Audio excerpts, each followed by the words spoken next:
Muchas gracias, presidente. De todas sus muy valiosas reflexiones me quedo con esta de cómo balancear coraje con capacidad de conciliar y cuándo utilizar una u otra, que creo que es quizás uno de los desafíos más importantes. Le voy a pedir a dueño de casa, don Sergio Fausto, que nos ayude ahora en la parte de moderación. Gracias. Bem, Com mano dura.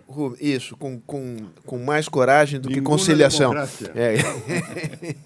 Bem, vamos fazer como de hábito. A gente recolhe 3 perguntas. Eu peço que as pessoas realmente façam perguntas sucintas para haver tempo de respostas. Começo pelo embaixador Rubens Barbosa. Rubens, espera o microfone, por favor.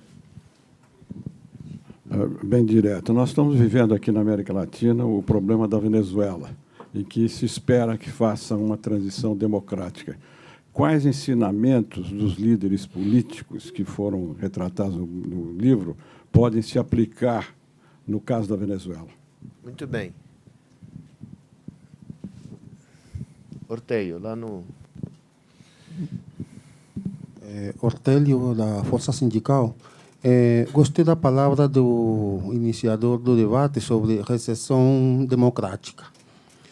O Brasil se enquadra nesse momento, nesse enquadramento. Estamos numa recessão democrática no Brasil, porque a situação, todo dia, é bastante intimidadora. E, com relação à questão aí internacional,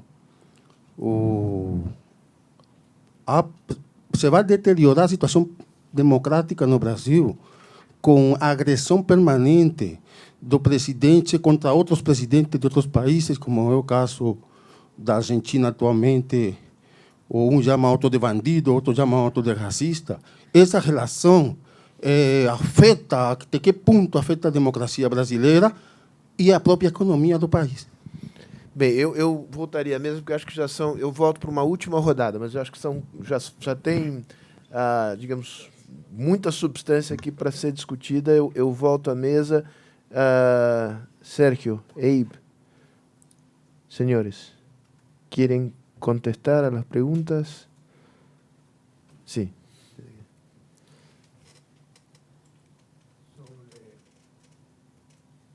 Sobre el caso venezolano. No, creo que no está prendido. En Venezuela todavía no está resuelto.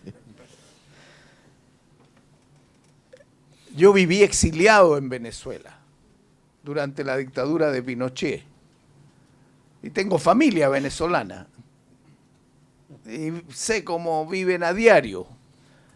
Y siempre he pensado que si un grupo de expertos mundiales, los mejores, hubieran pensado cómo destruir un país, nadie habría tenido tanto éxito como Maduro.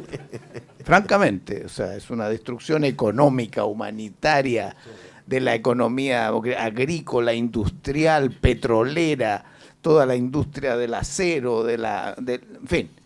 Y la destrucción institucional, que fue progresiva. El peligro de las regresiones es que no se da cuenta uno, va pasando poco a poco. El golpe militar es brusco, la regresión es calmada. Y hay una elección, el año 2015, gana la oposición, arrasa la oposición, y entonces pensamos que ya eso se recuperaba. Elección parlamentaria, ¿no? La elección parlamentaria arrasó la oposición y después venía la elección presidencial y no hubo, se dividieron. Entonces, de las cosas que hemos conversado con ellos que ven ahora son, 1, el tema militar. No se sabe de los militares. Hay hipótesis, corrupción, narcotráfico, división, intereses económicos, pero también hay otras teorías. Apego a la institucionalidad, no dar un golpe militar, defenderse de una posible intervención extranjera con las amenazas Trump-Bolton, el tema militar.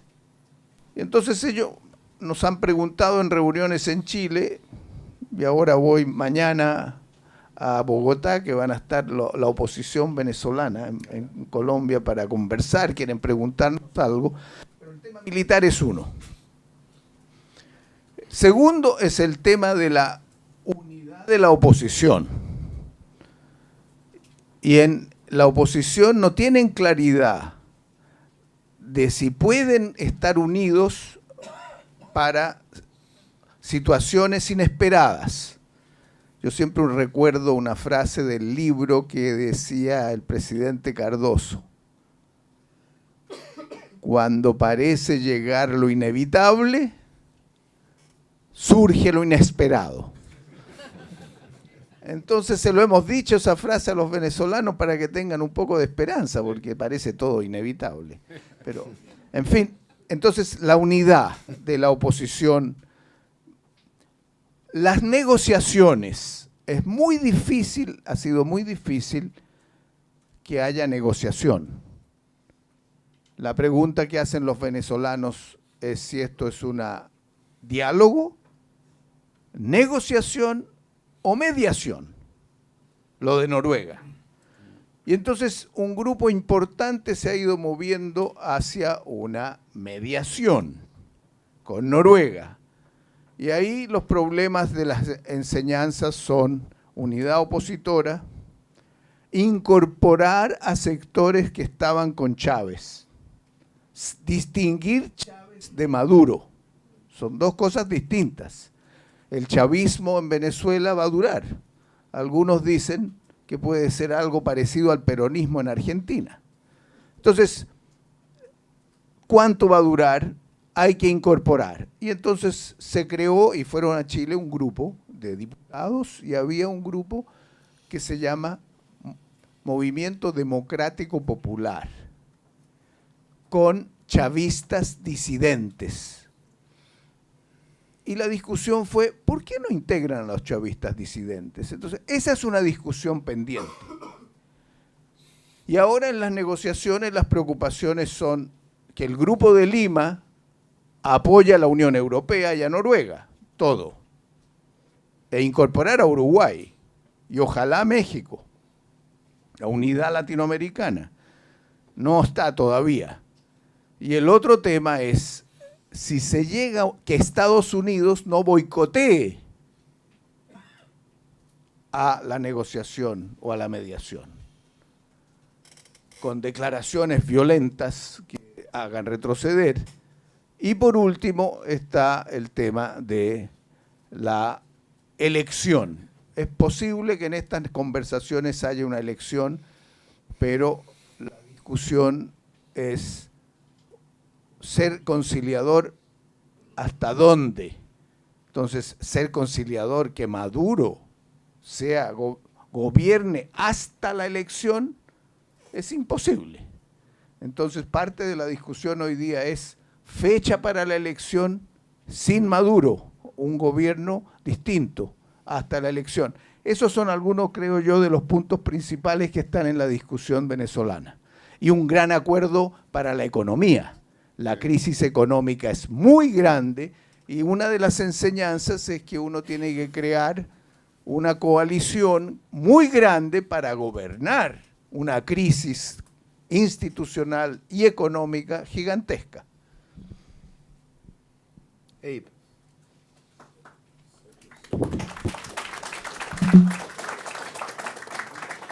Abe. Sobre lo que quiera, sobre Venezuela, sobre los temas, las preguntas que fueron hechas. O sobre América. Sobre Bolsonaro. Empieza por la fácil y después va por la difícil. Bueno, yo en cuanto En el micrófono, quizás este.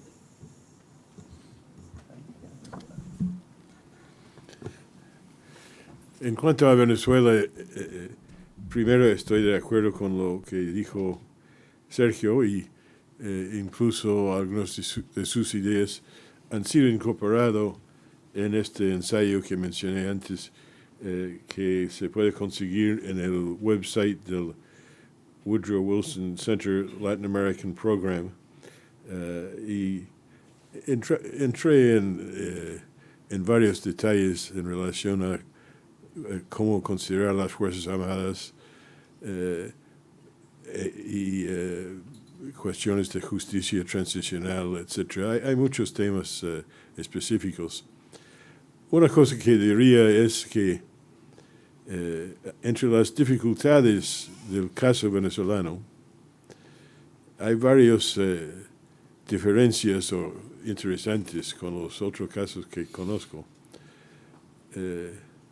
Uno es que los en la oposición democrática al gobierno de Venezuela casi unánimemente en conversaciones privadas, uno con una persona sola, casi todos repiten sincera y honestamente que lo que se puede aprender de otros casos no se aplica a Venezuela, porque es un caso único. Ahora, todos los consideramos únicos en algún sentido. Entonces, cualquier estudio comparativo en la primera fase, el interlocutor dice, bueno, eso no va a servir tanto a la comparación porque esta es una cosa única, tenemos una historia diferente, etcétera, etcétera. Entonces, uno puede pasar esta etapa de la conversación para entrar en algo más real. Pero en el caso venezolano es bastante difícil, porque hay un consenso firme que no ha habido gobierno tan brutal, tan represivo, ni un desastre económico tan total y tan estúpido, y no ha habido un país tan polarizado como Venezuela. Y por eso no se puede considerar las lecciones de otros países que no tienen esas circunstancias. Ahora, yo no creo que realmente es así, pero sí es una opinión firmemente expresada por mucha gente ahí. No creo que es así porque no puedo aceptar que Venezuela es más polarizado que Sudáfrica durante la época de apartheid. ¿Cómo puede ser más polarizado? Que Venezuela es más represivo y brutal que varios ejemplos, Chile incluido, que hemos visto.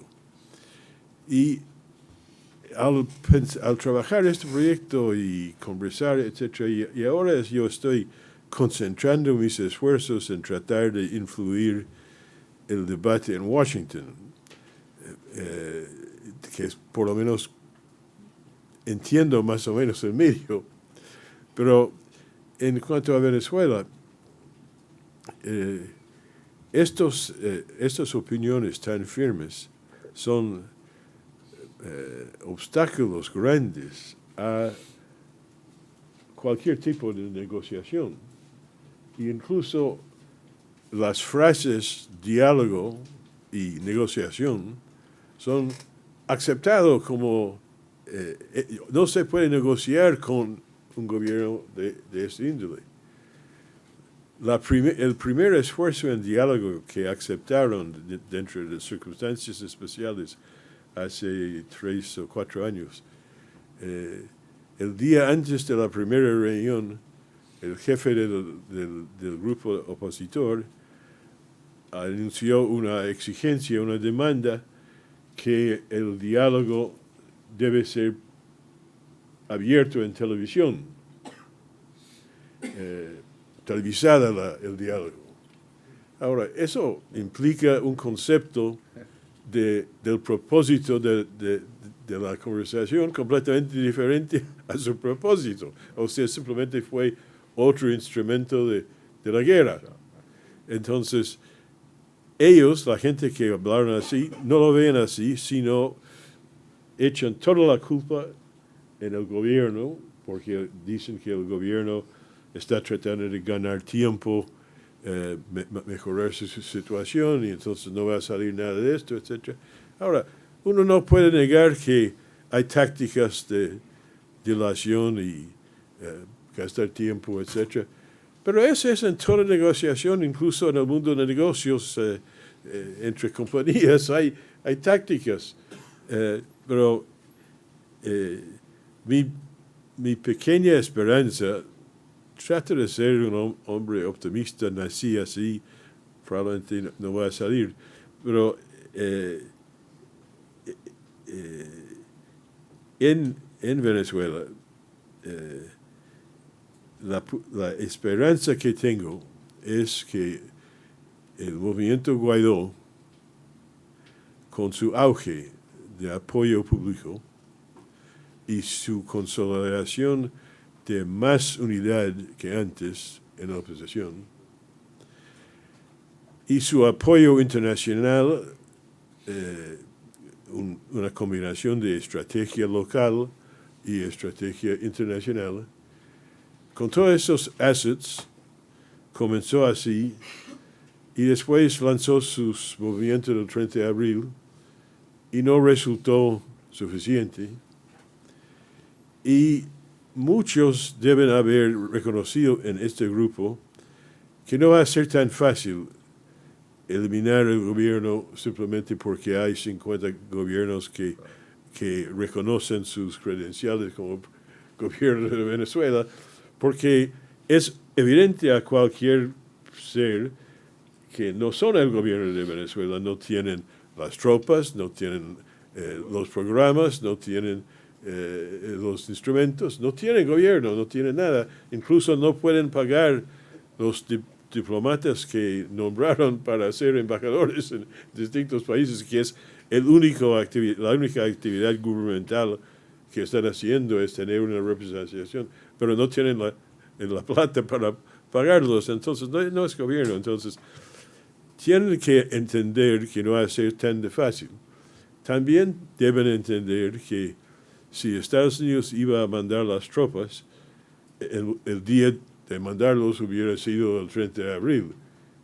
No van a mandar las tropas. Por el otro lado, en el gobierno, que siempre es una coalición de distintos sectores, como cualquier gobierno, entonces yo recuerdo el proyecto de Fernando Henrique, Guillermo O'Donnell, Schmitter, Whitehead, varios que estuvimos, que fue Transitions from Authoritarian Rule, no he estudiando su historia como este libro, sino pensando analíticamente si fuera posible hacer este tipo de transición y cómo. Y entonces recuerdo que uno de los puntos más importantes de este estudio fue que la oposición democrática a un gobierno autoritario tiene que manejar de unificar la oposición y dividir el gobierno. Entonces tiene que actuar sutilmente, porque simplemente tratar de explotar una bomba para dividir el gobierno no va a tener ese efecto, sino unificarlos. Pero puede buscar la manera de que sale divisiones. En mis conversaciones en Venezuela, conversé con alguien que respeto mucho, que me dijo, mira, Abe, yo recuerdo, yo leí todas esas cosas, y brillante de O'Donnell, etc., pero en nuestro caso, los en el gobierno que discrepan algo no se identifican. Entonces, no podemos ir a ellos a conversar. Es completamente opaco.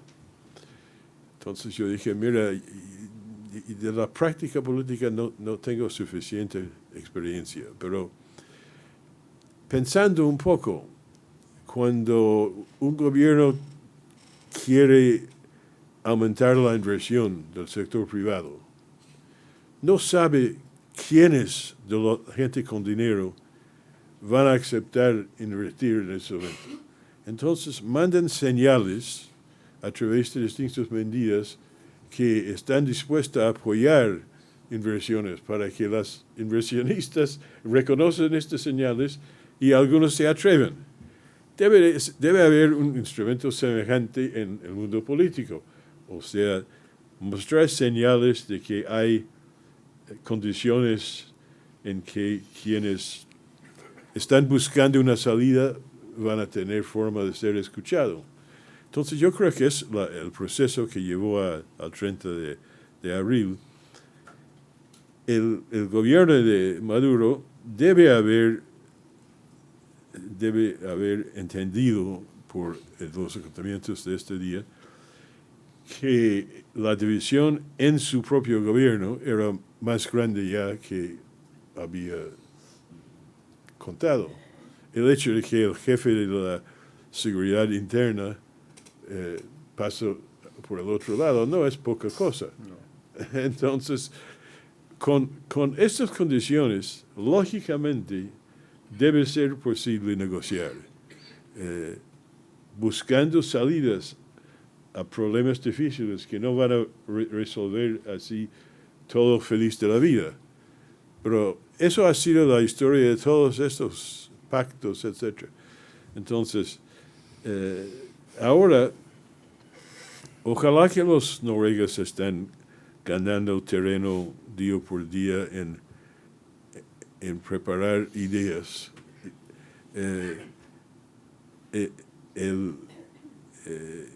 El concepto de atacar al proceso porque no ha logrado éxito después de varias semanas es simplemente una expresión de no querer resolver el problema.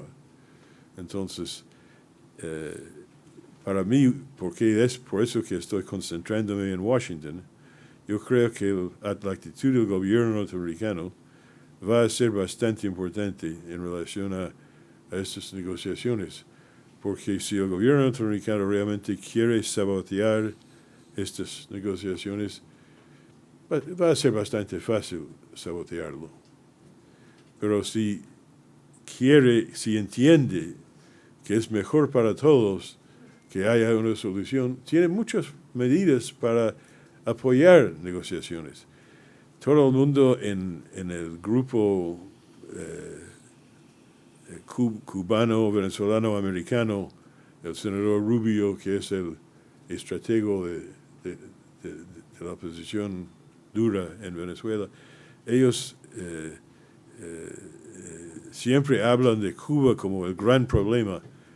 Si no fuera por Cuba se podría resolver todo esto, pero Cuba controla, según ellos, Venezuela.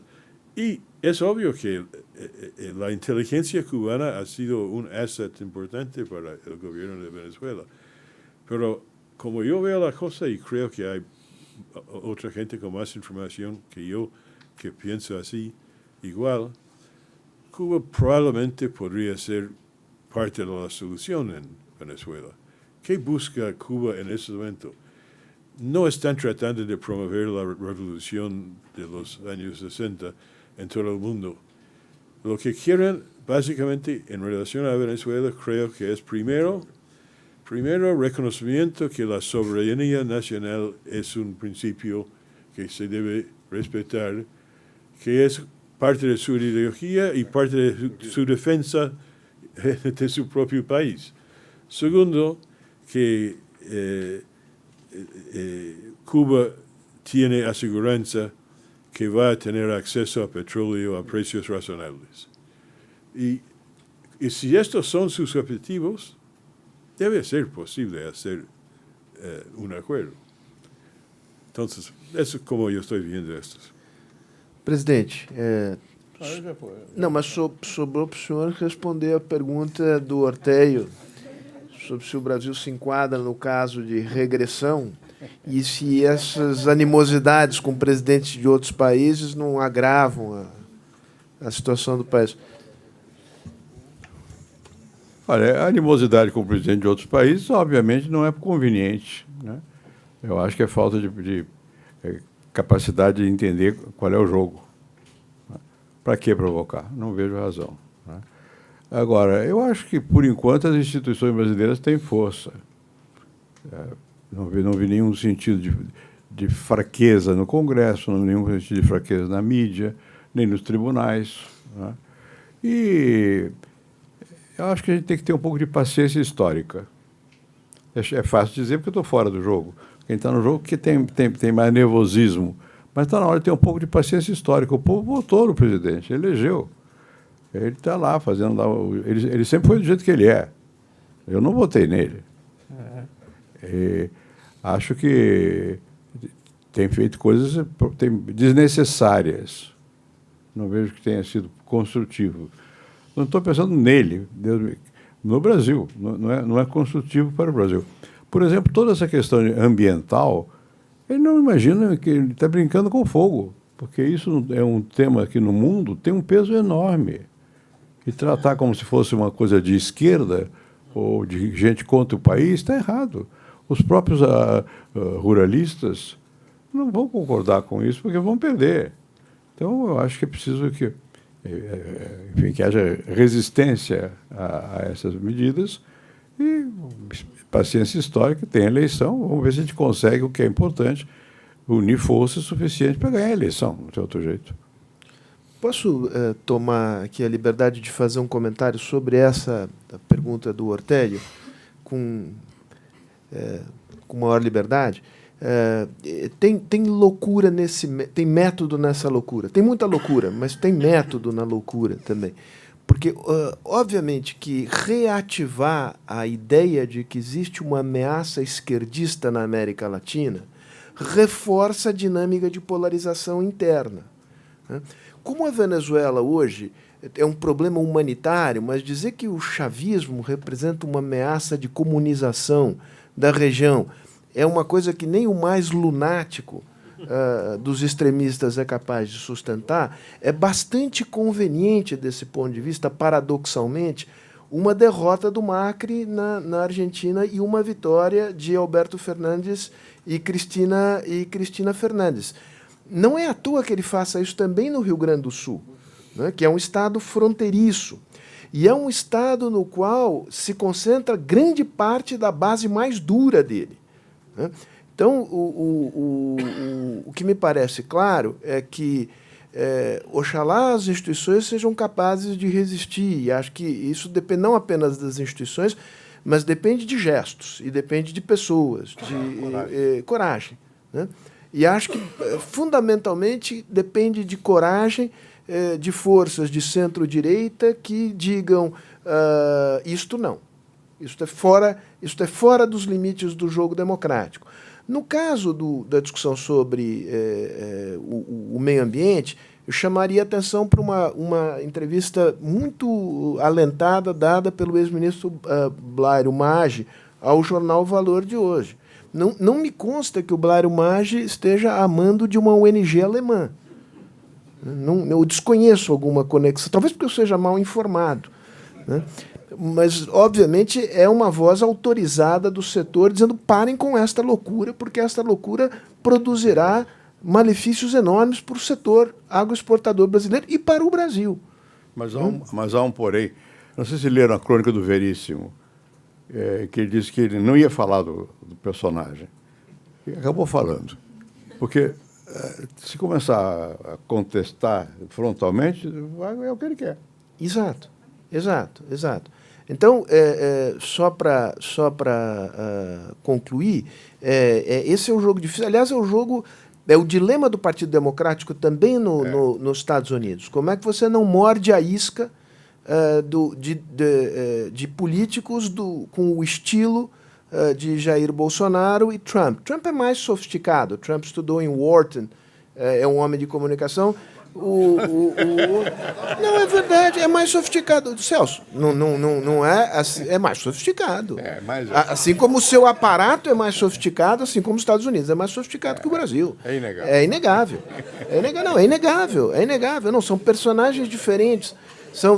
Mas eles têm esta característica, que é comandar o ciclo de notícias e atrair a atenção da sociedade, polarizando-a, através de declarações que obviamente são chocantes, né? E elas são propositalmente chocantes, enquanto, digamos, uma outra política é uma manobra que, ao mesmo tempo, digamos, coloca lenha nessa fogueira da polarização e distrai a atenção da opinião pública. Então, ao mesmo tempo, você tem que resistir, mas você não pode cair no jogo de ficar respondendo o tempo inteiro. Na Itália houve um movimento chamado qualunquismo, é l'homo qualunque, do homem comum. Isso é um problema. Quando um líder fala para o homem comum, e fala de maneira comum, é perigoso, porque tem apoio. Como? Por isso que ele ganhou, claro. O que não significa que nós devamos falar complicado. Não. Nós temos que falar também para... Você não consegue falar dizer outras coisas. Nem que queira, não adianta.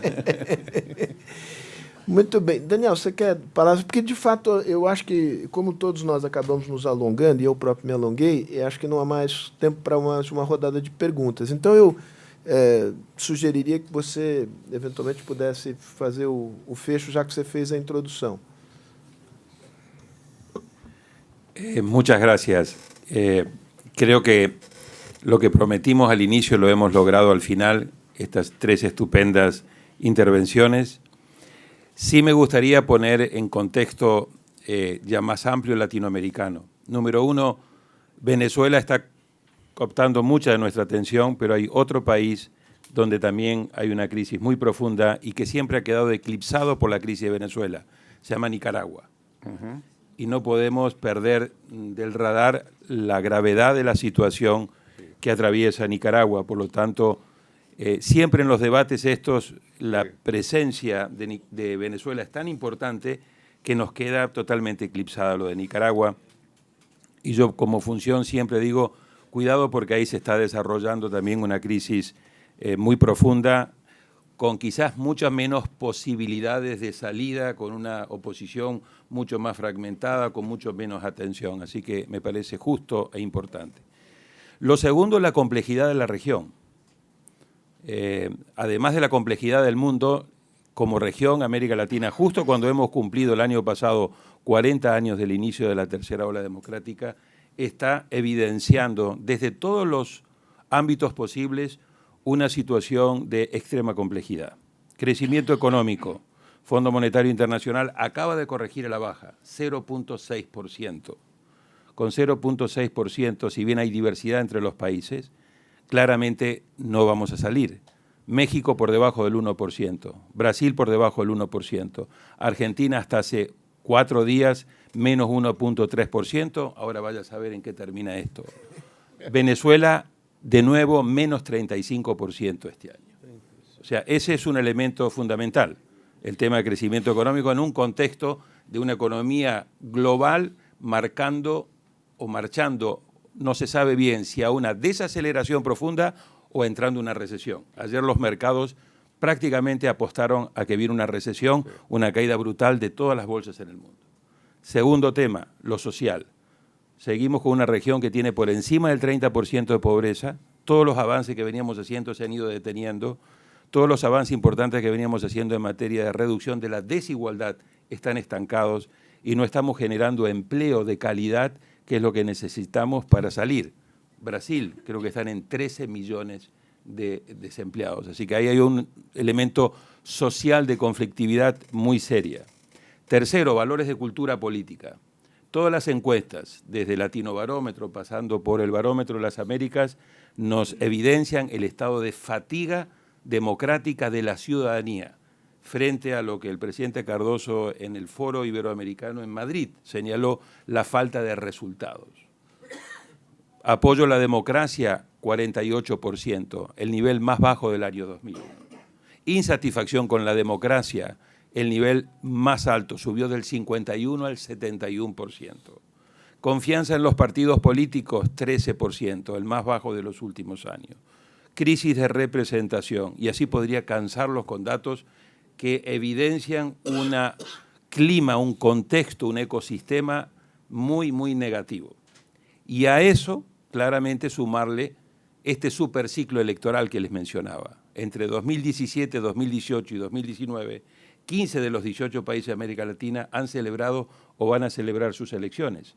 3 en el 2017, Chile, Honduras y Ecuador.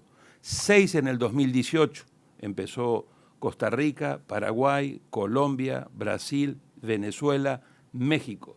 Y 6 en el 2019, 3 en Centroamérica que ya tuvieron lugar, El Salvador, Guatemala y Panamá, y las 3 muy importantes que vienen en octubre, Bolivia, Argentina y Uruguay.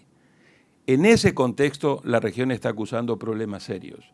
Andrés Manuel López Obrador en México no termina de hacer pie, hay una enorme desconfianza de los inversionistas y del sector privado, y hay una serie de situaciones muy conflictivas.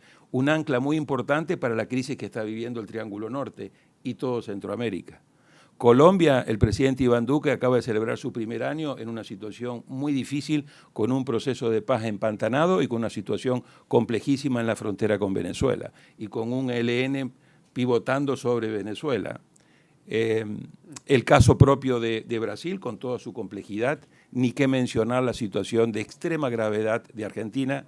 Yo le decía medio en broma y medio en serio al presidente Cardoso que ustedes los brasileros, cada vez que se depriman de la situación que están viviendo acá, asómense y vienen en Argentina, inmediatamente se van a sentir mucho mejor, porque siempre tenemos esa particularidad de la grave crisis. Pero fuera de la broma, Buenos hermanos. somos buenos hermanos. Pero sí, fuera de la broma, hay que poner mucha atención a lo que viene en Argentina. Se vienen semanas y meses extremadamente complejos. 4 meses faltan para la transición en que el presidente Macri le entregue el poder a el que gane o él continúe con otros 4 años. Y si así siguiéramos, se va a complejizar mucho la situación de la elección en Bolivia, los intentos de Evo Morales de buscar un 4º periodo, y tenemos en la mayoría de los casos todos estos presidentes electos recientemente con 2 características. Un desgaste muy rápido de su capital político. Pasamos de los hiperpresidentes de 60, 70, 80% de popularidad a estos presidentes que navegan entre el 25 y el 35% en el mejor de los casos. Y segundo, con muy pocas excepciones, todos estos presidentes no tienen mayoría en los congresos. Por lo tanto, a la hora de pasar sus reformas muy importantes, la de pensiones, la tributaria, la sindical, etcétera, tienen serios problemas de gobernabilidad. Así que en ese contexto yo creo que el libro de Eype y de Sergio, las reflexiones de presidentes como el presidente Cardoso van a ser más necesarias que nunca, porque además de todo esto hay un problema claro de cómo encontrar el tema del liderazgo político necesario para avanzar en procesos cada vez más desafiantes, y cómo invertir en 2 elementos que con Sergio Vitar hemos trabajado mucho dentro de IDEA. Uno, el tema de seguir fortaleciendo los elementos de resiliencia de la democracia. Y en segundo lugar, cómo ir mejorando las condiciones de gobernabilidad, de buen gobierno, porque si no hay buen gobierno no va a haber resultados, y si no hay resultados el proceso de decepción ciudadana se va a seguir agravando. Así que creo que este libro, a diferencia del 2015, que fue muy necesario, cada vez más necesario. A la tele, muestre ahí, porque hay que Aquí hacer está, propaganda. presidente, hágalo usted. Aquí. Está. Listo, ya sabe. Muy bien, muchísimas gracias. Sí.